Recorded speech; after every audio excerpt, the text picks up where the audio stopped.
Hi everyone, it's Lindsay with High Altitude Astrology, and today I'm going to be bringing you a video about Venus retrograde. Venus's retrograde happens tomorrow, May 13th at 12:46 a.m. Mountain Daylight Time, and it's going to be happening at 21 degrees of Gemini, 50 minutes.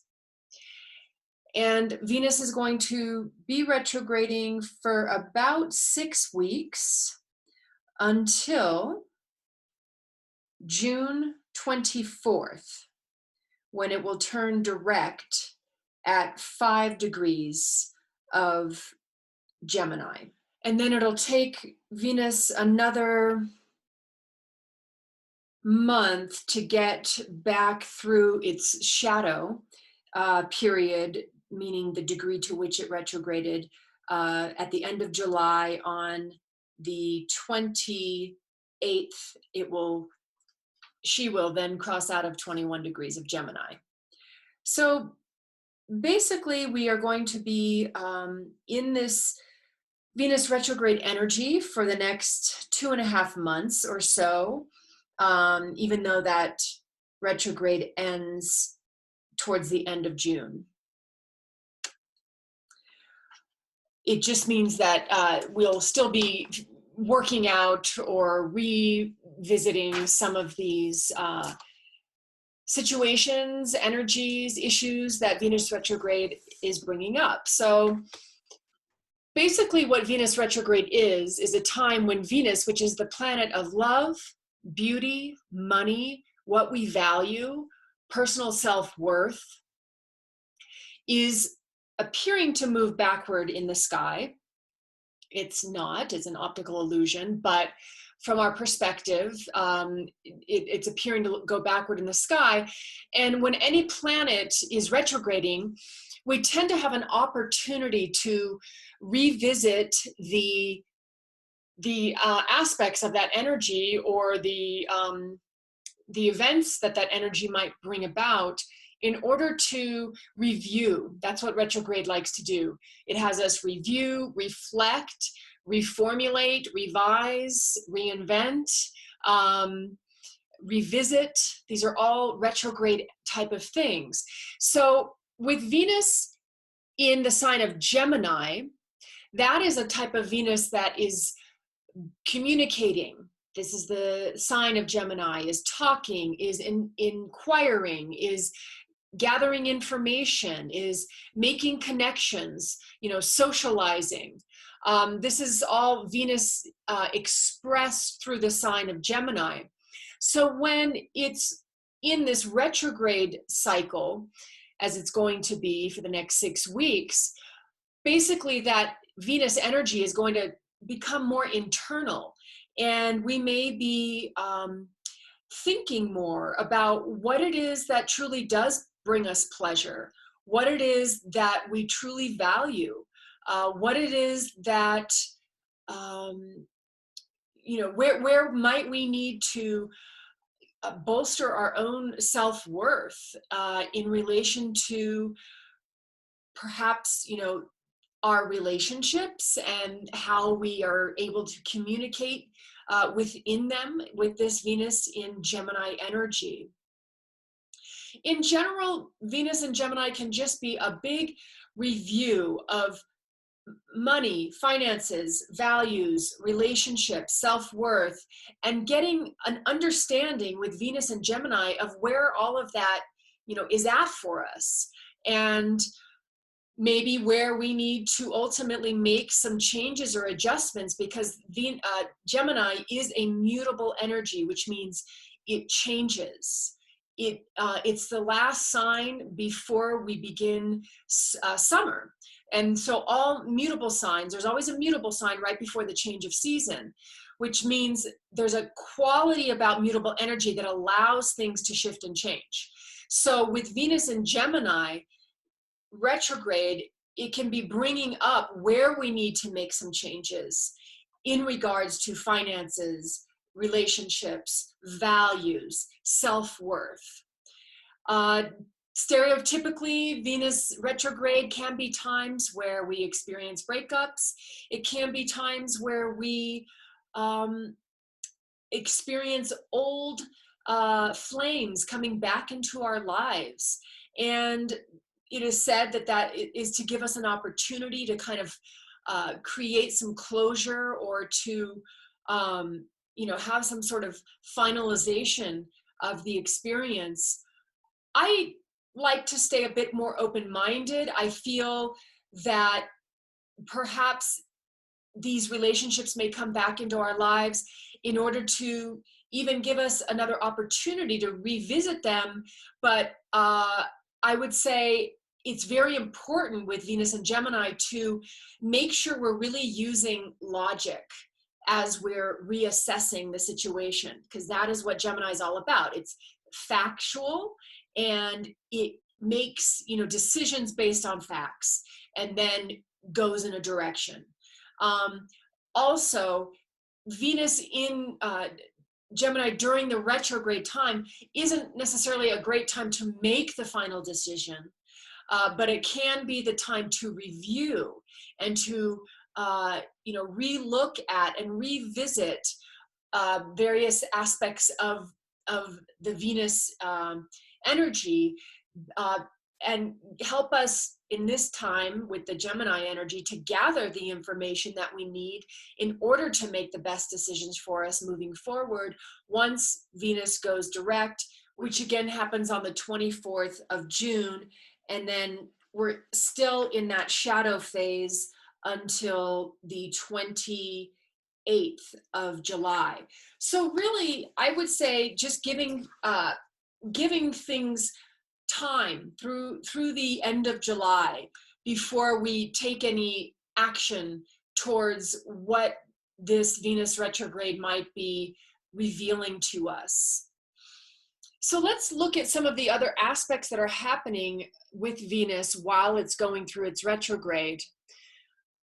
One of the first aspects is going to be a square to Neptune. This has already happened once before on May 3rd, when Venus was still going direct.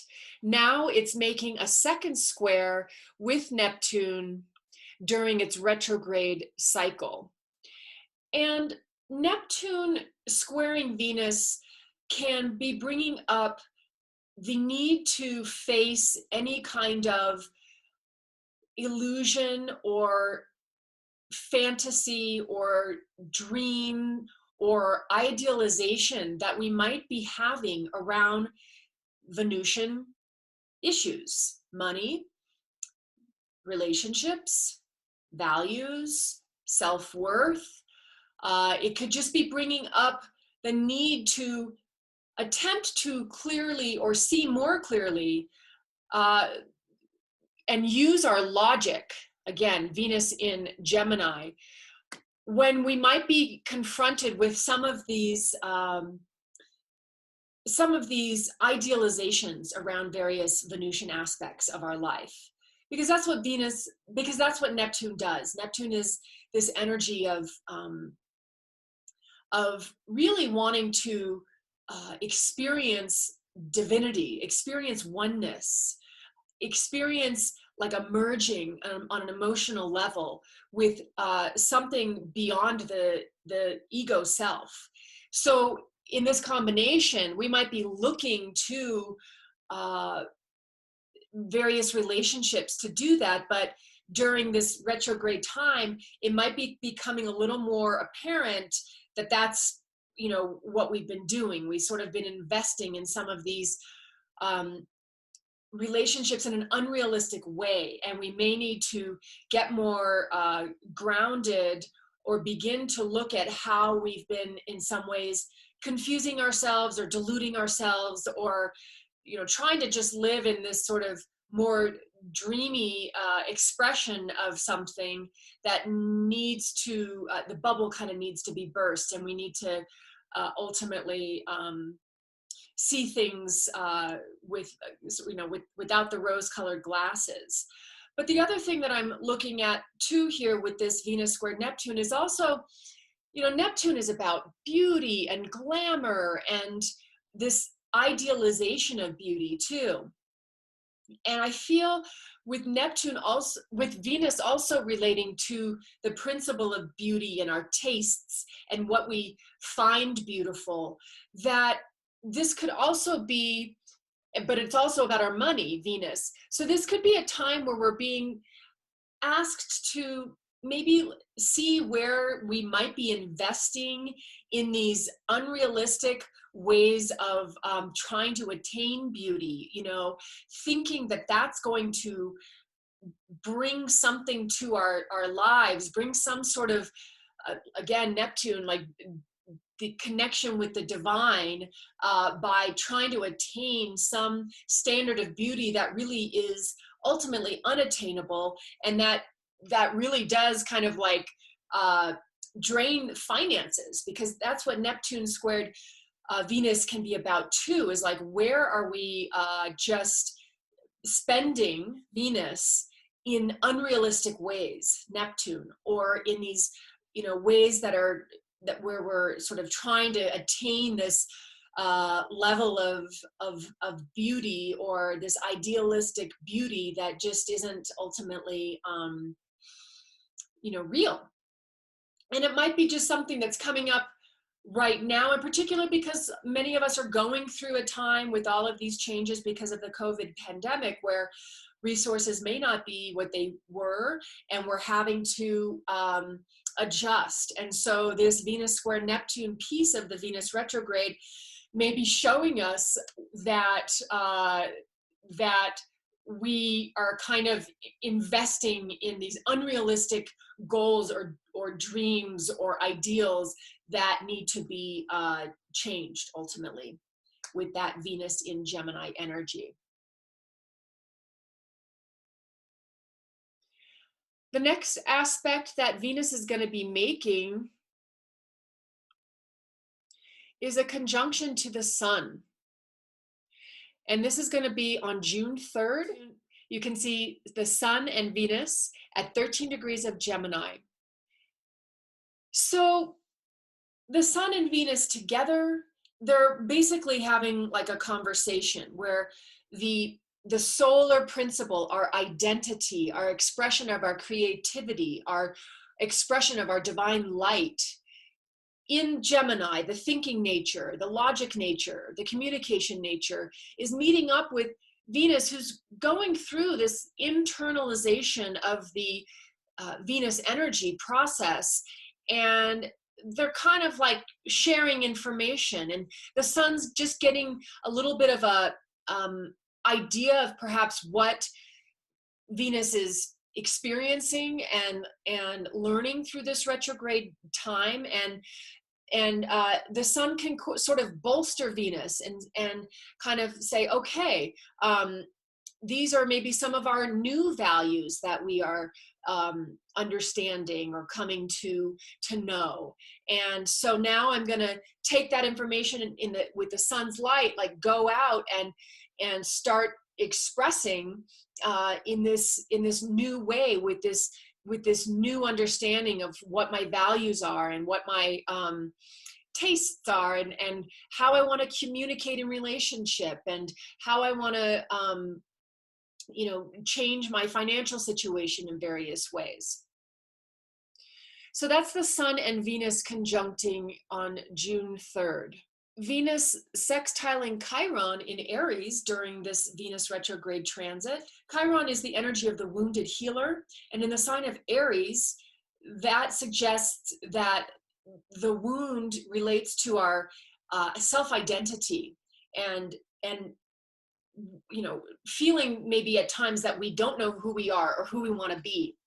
But with the sextile between these two energies, what the chart is suggesting is that actually there's an opportunity here for Venus in its retrograde in Gemini and Chiron in its retrograde in Aries to also communicate, and for Chiron's healing energy to get involved, where the healing aspect of Chiron and Aries deals with actually identifying with our self-worth, or identifying with who we want to be or who we think we are, having confidence, having courage. So this combination is a nice it's a nice connection for Venus while she's going through her retrograde, just to get kind of like a boost, I guess, from the Chiron energy at that time, to kind of feel like, okay, even though I'm going through this reevaluation of my values and my relationships, even I can feel like I've got some self-worth or some connection to my identity, or some courage to really move forward with this process. And really, that's the final connection that's going to happen with Venus before she finally goes direct on the 25th of June at 5 degrees of Gemini. And so really, this Venus retrograde is going to be significant if you have planets in Gemini, even more specifically, if you have a planet at 21 degrees of Gemini, which is where Venus has turned retrograde, or if you have a planet at this 5 degrees of Gemini where Venus is going to be going direct. And I want to point out that also moving forward after she goes direct, we will see Venus sextile one more time with Chiron on July 10th. And this is where she'll really get a boost of the self-confidence energy, because now she's in direct motion and is able to feel her full strength. And Venus will square Neptune one last time on July 27th, just before she comes out of her shadow phase, because remember, she went retrograde at 20 degrees of Gemini. So this is the last square with Neptune before she comes out of shadow and is really sort of freed up to move on through the remainder of the sign of Venus and Gemini. So at this point on July 27th, we may be really feeling more confident in our understanding of our values, of our relationships, of our finances. And so with this square to Neptune, it's perhaps where we can actually learn to let go and move on, because that is kind of the ultimate expression of Neptune. It rules Pisces, which is the last sign of the zodiac. And Neptune relates to transcendence, which is ultimately transcending the ego and connecting with our divinity, or connecting with what we feel we're a bigger part of. So with Venus in square to Neptune at this point, with Venus being direct, I feel that this connection will be when Venus feels really strong enough and understands everything at this point, to let go, to transcend, and no longer need to kind of hold on to that yearning or that longing for maybe some of the things that have shifted and changed during this Venus retrograde cycle. So thank you so much for watching. If you like my channel, please subscribe. You're welcome to leave comments if you have something to say about the Venus retrograde coming up. I hope it's fruitful for you. And also, just to let you know, I do read charts. You can find me at highaltitudeastrology.com. Thanks so much. Take care.